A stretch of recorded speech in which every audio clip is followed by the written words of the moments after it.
Benarkah orang Kristen mengikuti ajaran Paulus? Pernahkah Anda mendengar tuduhan bahwa orang Kristen sebenarnya bukan pengikut Yesus, melainkan pengikut Paulus? Tuduhan ini sering muncul terutama dari mereka yang berusaha meragukan otoritas tulisan Paulus dalam Perjanjian Baru. Jika benar bahwa orang Kristen lebih mengikuti Paulus dibandingkan Yesus, apakah itu berarti iman Kristen telah menyimpang? Dalam pembahasan ini, kita akan mengupas secara mendalam siapa Paulus, bagaimana ia dipilih sebagai rasul, serta apakah ajarannya benar-benar selaras dengan ajaran dari Tuhan kita, Yesus Kristus. Maka pertanyaan pertamanya adalah, siapakah Paulus? Saudara, Paulus yang awalnya bernama Saulus, lahir di Tarsus, sebuah kota di Kilikia. Itu ada dalam Kisah Rasul 22 ayat 3. Ia adalah seorang Yahudi dari suku Benyamin dan merupakan warga negara Romawi secara kelahiran. Kisah Rasul 22 ayat 25-28, di situ kita bisa melihat. Hal ini memberinya keistimewaan hukum dan sosial yang tidak dimiliki oleh kebanyakan orang Yahudi pada zamannya. Paulus dibesarkan dalam tradisi Farisi yang ketat dan belajar hukum Taurat di bawah bimbingan Gamaliel, seorang rabi terkemuka pada saat itu. Itu kita bisa lihat dalam Kisah Rasul 5 ayat 34 atau 22 ayat 3. Gamaliel adalah anggota Sanhedrin yang dikenal bijaksana dan dihormati dalam hukum Yahudi. Di bawah bimbingan Gamaliel, Paulus menjadi sangat mahir dalam hukum Taurat dan dikenal sebagai seorang yang sangat cerdas dalam argumentasi teologis. Selain itu, Paulus juga memiliki keterampilan praktis sebagai tukang tenda atau tukang kemah. Itu tercatat dalam Kisah Rasul 18 ayat 3. Keahlian ini memungkinkannya untuk bekerja secara mandiri selama pelayanannya, tanpa harus membebani jemaat yang ia layani. Karena kombinasi dari kecerdasan, kewarganegaraan Romawi yang dia miliki, dan kedudukannya yang disegani dalam komunitas Yahudi, Paulus adalah sosok yang sangat tepat untuk menyebarkan Injil ke dunia yang lebih luas. Ia bisa berinteraksi dengan orang-orang Yahudi karena latar belakang agamanya, sekaligus berkomunikasi dengan orang-orang Yunani dan Romawi juga karena pendidikan serta status kewarganegaraannya. Ilustrasinya begini.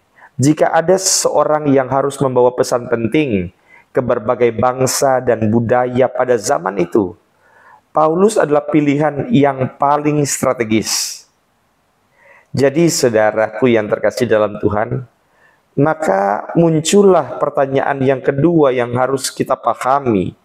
Kapan dan bagaimana Paulus diangkat menjadi rasul?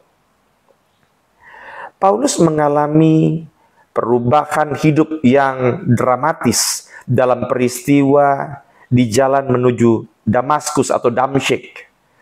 Dalam peristiwa ini, Yesus menampakkan diri kepada Paulus dalam cahaya yang sangat terang dan berkata, "Saulus, Saulus, mengapa engkau menganiaya aku?" Itu adalah dalam Kisah Rasul 9 ayat 4.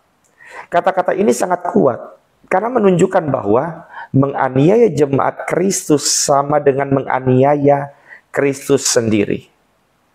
Kisah ini dicatat oleh Lukas dan dalam kitab Kisah Para Rasul. Artinya bukan pengakuan Paulus sendiri. Perlu dicatat bahwa Lukas adalah seorang sejarawan yang cermat. Beberapa referensi sejarah bahkan menunjukkan bahwa Lukas, penulis Kisah Para Rasul ini, termasuk dalam 70 murid yang diutus oleh Yesus dalam Lukas 10 ayat 1. Para teolog seperti Eusebius dalam Ecclesiastical History menyebutkan bahwa Lukas adalah bagian dari kelompok 70 murid ini. Setelah mengalami pertobatan, Paulus mengalami kesulitan untuk diterima oleh para rasul lain. Kenapa? Karena masa lalunya sebagai penganiaya jemaat. Bisa dibaca dalam Kisah Rasul 9 ayat 26. Namun Barnabas membela Paulus dan memperkenalkannya kepada para rasul yang akhirnya menerima dia sebagai saudara seiman. Jadi tidak langsung dia diterima dan tidak langsung dia menulis surat-surat dalam Perjanjian Baru. Beberapa teolog juga berpendapat bahwa Paulus adalah sebenarnya rasul yang dipilih Tuhan untuk menggantikan Yudas Iskariot, bukan Matias yang dipilih melalui undian dalam Kisah Rasul 1 ayat 26. Tetapi pendapat ini didasarkan pada fakta bahwa pemilihan Matias dilakukan sebelum pencurahan Roh Kudus di hari Pentakosta, sedangkan panggilan Paulus berasal langsung dari Yesus sendiri. Tetapi ini hanya pendapat dari beberapa teolog. Apakah Paulus kemudian memiliki otoritas untuk menulis kitab suci? Dalam 2 Petrus 3 ayat 15 sampai 16, Rasul Petrus sendiri mengakui bahwa tulisan-tulisan Paulus adalah bagian dari kitab suci. Maka dikatakan, anggaplah kesabaran Tuhan kita sebagai kesempatan untuk kamu beroleh selamat, seperti yang telah ditulis oleh saudara kita yang kekasih Paulus, sesuai dengan hikmat yang dikaruniakan kepadanya. Dalam semua suratnya, ia berbicara tentang hal-hal itu.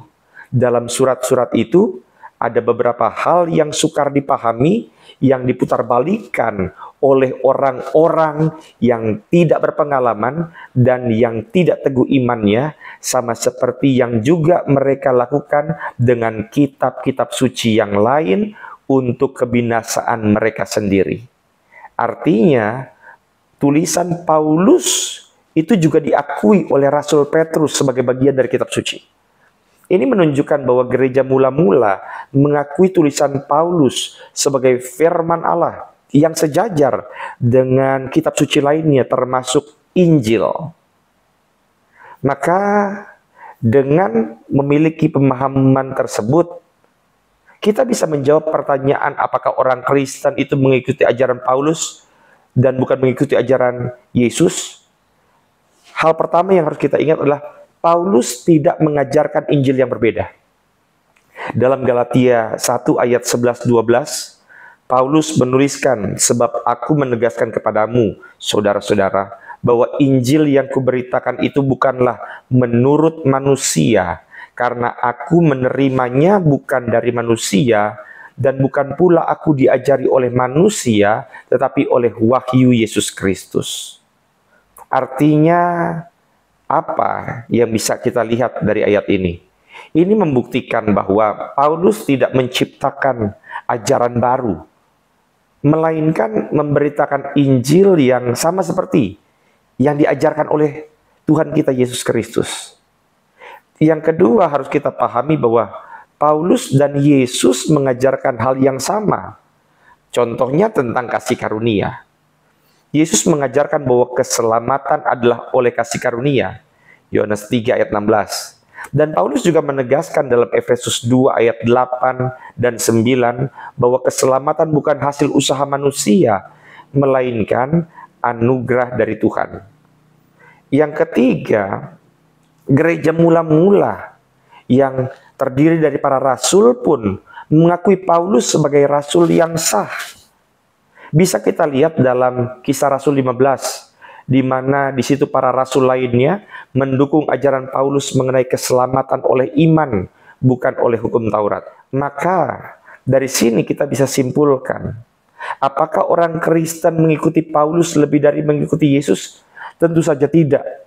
Paulus bukanlah pencipta ajaran baru, tetapi justru merupakan alat Tuhan untuk menyebarkan ajaran Yesus ke dunia yang lebih luas. Yesus tetap menjadi pusat iman Kristen. Paulus hanyalah seorang pelayan yang meneruskan dan menegaskan ajaran Tuhan Yesus. Tuduhan bahwa orang Kristen hanya mengikuti Paulus adalah hasil dari kurangnya pemahaman terhadap konteks perjanjian baru dan peran Paulus dalam sejarah gereja. Dan tentu saja karena didasari oleh hati yang busuk. Sebagai orang percaya kita harus memahami bahwa seluruh kitab suci, baik ajaran Yesus maupun tulisan Paulus, adalah firman Tuhan yang diilhami oleh Roh Kudus. Oleh karena itu, Kita tidak memilih antara Yesus dan Paulus, tetapi melihat bagaimana ajaran Paulus sejalan dengan wahyu Yesus Kristus itu sendiri. Paulus hanya menjabarkannya lebih detail, Paulus hanya menjabarkannya lebih sistematis, sehingga jemaat-jemaat lebih mudah untuk membacanya, lebih mudah untuk memahaminya. Itu penjelasan dari saya, dan biarlah setiap apa yang sudah saya sampaikan boleh menjadi bagian dari pengajaran, boleh menjadi bagian untuk menambah literasi wawasan kita sebagai orang Kristen. Disclaimer, video ini tidak dibuat untuk menjawab mereka yang pada dasarnya sudah tidak percaya kepada Tuhan, karena apapun yang saya sampaikan toh memang tidak mungkin diterima, karena mereka sesungguhnya tidak mencari jawaban, mereka hanya mencari celah. Dan biarlah setiap kita terus bertumbuh dalam iman. Tuhan Yesus memberkati setiap kita. Shalom.